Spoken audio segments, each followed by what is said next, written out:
लुधियाना के महेंद्र नगर गली number 6 Lohara road में एकता क्लब द्वारा श्रीमद् भागवत कथा ज्ञान यज्ञ का चौथी बार साप्ताहिक आयोजन किया गया।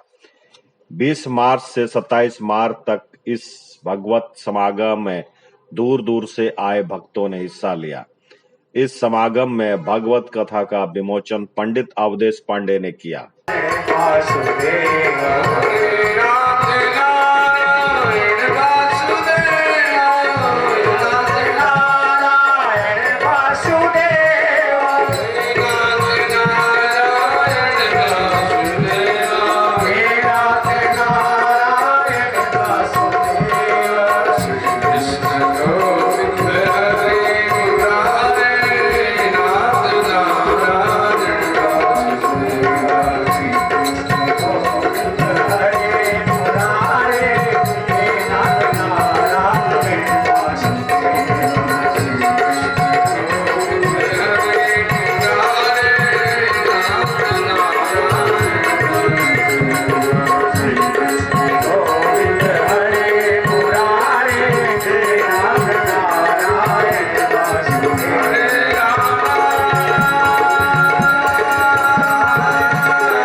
भगवान के श्री चरणों में सभी भक्तों का हाजिरी स्वीकार हो।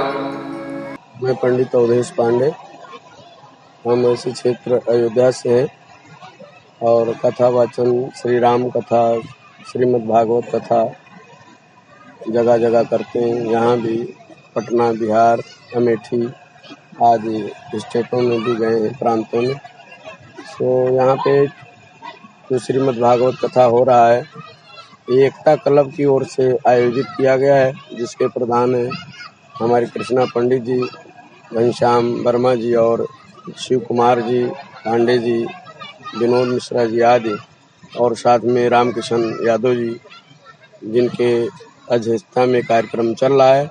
और ये चतुर्थ वर्ष में है, ये चौथी बार यहाँ पर कथा हो रही है। और जो यहाँ के निवासी हैं, पूरे इलाके के, उनमें बहुत ही श्रद्धा है। और इतनी श्रद्धा है कि प्रथम दिवस से ही ये पूरा पंडाल खचाखच भर जाता है। और श्रीमद् भागवत श्री राम कथा के माध्यम से हमारे सनातन धर्म का प्रचार प्रसार होता है, जिसके द्वारा हमारे बच्चे, आने वाली पीढ़ी जानते हैं हमारे राम के आदर्शों पे चलने का इनमें संस्कार आएगा। जब कथा श्रवण करेंगे तो भगवान के लीलाओं के बारे में जानेंगे कि किस प्रकार से प्रभु राम जी ने अपने माता पिता की आज्ञा का पालन करते हुए और 14 वर्ष तक वनवास में रहे, आतताइयों से युद्ध किया और जो आतताई थे उनका विनाश किया, पापियों का विनाश किया। सो इन कथाओं के माध्यम से ही हमारे सनातन धर्म में जागृति आती है। इसलिए पूरे इलाके में, लुधियाना में भी और बहुत सारे स्थानों पर श्रीमद् भागवत की कथाएं हो रही हैं, बहुत सारी आयोजित हो रही हैं। कहाँ हो चुकी है अभी तक? हुई है कथा गगन नगर में हुई है, और श्रीमद् भागवत कथा हमारे अम्बेडकर नगर में श्री राम जानकी बालाजी मंदिर कमेटी श्री राम सेवा संघ द्वारा आयोजित किया गया है। कथा अभी विगत कुछ दिन पहले 7 दिन में संपूर्ण हो जाती है कथा। या कथा के लिए हमारे 2 आचार्य और होते हैं साथ में, जो आप देख रहे हैं। साथ में वो सवेरे आकर वो पाठ करते हैं, मूल पाठ वो आचार्यगण करते हैं, और एक ब्राह्मण जाप करते हैं कि कथा में कोई त्रुटि हो जाए, कोई श्लोक में गलती हो जाए तो भगवान उसे क्षमा करें और सबका मंगल करें, कल्याण करें। और जो मूल पाठ सवेरे होता है दोपहर तक, सायंकाल भी ये लोग पाठ कर रहे हैं। जहाँ भी आप देख रहे हैं ये मूल पाठ हो रहा है और व्याख्या हम करते हैं, उसका प्रवचन करते हैं। क्या है मतलब कि सनातन धर्म में श्रीमद् भागवत कथा का सबसे ज़्यादा मान्यता है, सबसे बड़ा महत्व है। इससे बड़ा कोई ग्रंथ नहीं है। इसीलिए श्रीमद् भागवत को महापुराण कहा गया है। 18 पुराणों में से बहुत सारे पुराण हैं जिनमें श्रीमद् भागवत कथा को ही महापुराण कहा है, श्रेष्ठ माना गया है। और इसके आयोजन से पितृ भी तर जाते हैं, जो हमारे बीच में नहीं है, वो किसी भी योनि में हो, उनके निमित्त भी अगर श्रीमद् भागवत कथा का पावन ज्ञान यज्ञ किया जाए, जिस प्रकार से गोकर्ण ने अपने भाई धुंधकारी के लिए श्रीमद् भागवत कथा का आयोजन किया और उनको प्रेता योनि से मुक्ति मिली, भगवान के परम धाम को चले गए। तो इससे सिद्ध होता है कि श्रीमद् भागवत महापुराण ऐसा ग्रंथ है जो कि जिस भी कामना के लिए किया जाए, धन के लिए, ऐश्वर्य के लिए या विजय प्राप्ति के लिए या मोक्ष के लिए, जो भी मन की कामना हो, भगवान कृष्ण और राधा रानी जी की कृपा से वो हर कामना पूर्ण होती है। बस ये है श्रद्धा, भाव, विश्वास, प्रेम, इसके साथ कथा श्रवण किया जाए, आयोजन किया जाए और इसी नियम धर्म के साथ कथा को किया जाए। अवधेश जी, आप इस वक्त सावधान पंजाब न्यूज चैनल की तरफ से हैं, तो लुधियाना वासियों के लिए कोई संदेश देना चाहते हैं? लुधियाना वासियों के लिए संदेश है कि ज़्यादा से ज़्यादा कथाएं श्रवण करें और अब तो मीडिया के माध्यम से, टेलीविज़न के माध्यम से भी अपने घरों में कम से कम अपने देवी देवताओं के भजन और कथाओं को श्रवण करें। अपने घरों में भी अनेक चैनल चल रहे हैं और आपके माध्यम से मैं सबको, सभी भक्तों को कहना चाहूँगा कि गाय, गंगा, गौरी यानी कन्या का भी रक्षा करें, जो कई बार भ्रूण हत्याएं कर देते हैं। जो बच्चियां हमारे माताओं बहनों के गर्भ में पलते हैं, जैसे ही पता लगता है कि कन्या है तो उसका हत्या करवा देते हैं। ये महापाप है। मैं कहना चाहता हूं कि आने वाले 2 तारीख से नवरात्र का पावन पर्व प्रारंभ हो रहा है, तो इस तरफ ज़्यादा ध्यान दें कि भ्रूण हत्या ना हो, ये महापाप है। और अवधेश जी, एक सवाल करना चाहूंगा कि जैसे गौशाला के होते हुए भी जैसे हम गौ को माता मानते हैं, तो बाद में हम देखते हैं कि लोग घर से निकाल देते हैं या कहीं से सड़कों पे, उनके बारे में कोई आप कदम उठा रही है, कोई संदेश उनके नाम का? बहुत निंदनीय है जो आपने जो प्रश्न किया, ये बहुत ही अच्छा प्रश्न किया है। हम विश्व हिंदू परिषद गौशाला संपर्क प्रमुख विभाग से हैं हम, तो हमें गौशाला संपर्क प्रमुख की जिम्मेदारी भी मिली है विश्व हिंदू परिषद की ओर से। तो हम अपने कथाओं में भी गौ माता के विषय में जरूर दृष्टांत के माध्यम से कथाओं में बीच बीच में गौ सेवा के लिए लोगों को प्रेरित करते हैं कि जो गौ अपने घर में नहीं पाल सकते हैं, इतना हमारे पास जगह नहीं है शहर में, तो जो गौशालाएं हैं उनको अनुदान करें, उनको दान किया करें, ताकि उसके माध्यम से घूम रही हैं जो सड़कों पे गायें घूम रही हैं, उनके लिए लुधियाना में तो गोविंद गोधाम की ओर से और कई गौशालाओं की ओर से जो गाय कोई एक्सीडेंट हैं या चोटिल हैं या बीमार हैं, उनके लिए अगर कोई संपर्क करता है तो गौशाला वाले आकर ले भी जाते हैं। नहीं तो हमसे भी संपर्क करें, तो हमारे कई लोगों से संपर्क हैं और इधर इलाके की कई गौएं जो बीमार रही हैं उनको इधर से उनको उठवा के और गौशाला में भिजवाया गया है, जहां उनका समुचित इलाज भी हुआ और वो स्वस्थ भी रही हैं। तो गाय का पालन हो, जिसके लिए जो नगर में गौ पालक हैं जो 5-10 गायें ही रखते हैं, तो जो इलाके में जो गौशाला में नहीं सेवा करने जा सकते हैं, जो अपने इलाके में, अपने नगर में, अपने गलियों में गौ पालक हैं, 5-10 गाय रखे हैं, उनको जब भी घर में पूजा हो तो उनके यहाँ से गोबर लेकर आएं, तो भी उनको कुछ अनुदान देकर आएं। अगर दूध लेने जाएं तो 50 में देता है, तो 100 रुपये 101 दें, उनको मान सम्मान करें कि आप गौ पालक हो, आप गौ पाले सड़कों पे ना, तो गौ सड़कों पे नहीं घूमेंगी। आप गैया का पालन किए तो आज हमारे घर में पूजा है तो गाय का दूध हमें प्राप्त हो गया।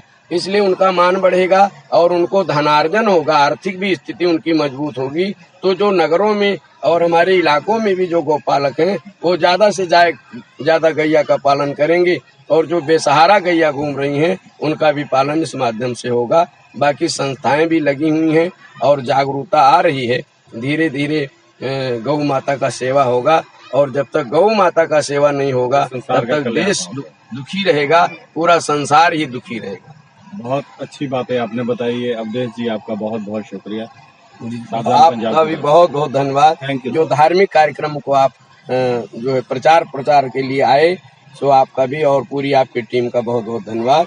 जय श्री राधे, जय श्री कृष्ण।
इस मौके पर एकता क्लब की ओर से president Krishna Pandey, vice president Ghanshyam Verma, cashier Vinod Mishra, vice cashier Veeru Singh, advisor Pramod Yadav, pandal incharge Ramkishan, member Chandrika Yadav, Om ji, Shekhar Maharaj, Niranjan Gautam और पवन मिश्रा मौजूद थे।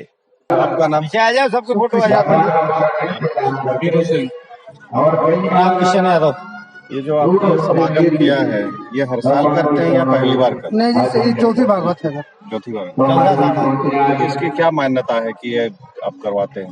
आपसे अपने भगवान के हिंदू धर्म में जोड़ना है, हिंदू धर्म संस्कार होना चाहिए, सारे मिलजुल के गली मोहल्ले के साथ होती है, फिर तो प्रेम बढ़ती है। आपको कहीं से कोई हेल्प मिलती है या अपने आप करते हैं? किस तरह कंट्रीब्यूशन? नहीं जी, पूरा अपना गली मोहल्ले मिल के जो भी योगदान है, सारे पूरा मोहल्ले वाले सबके साथ होती है।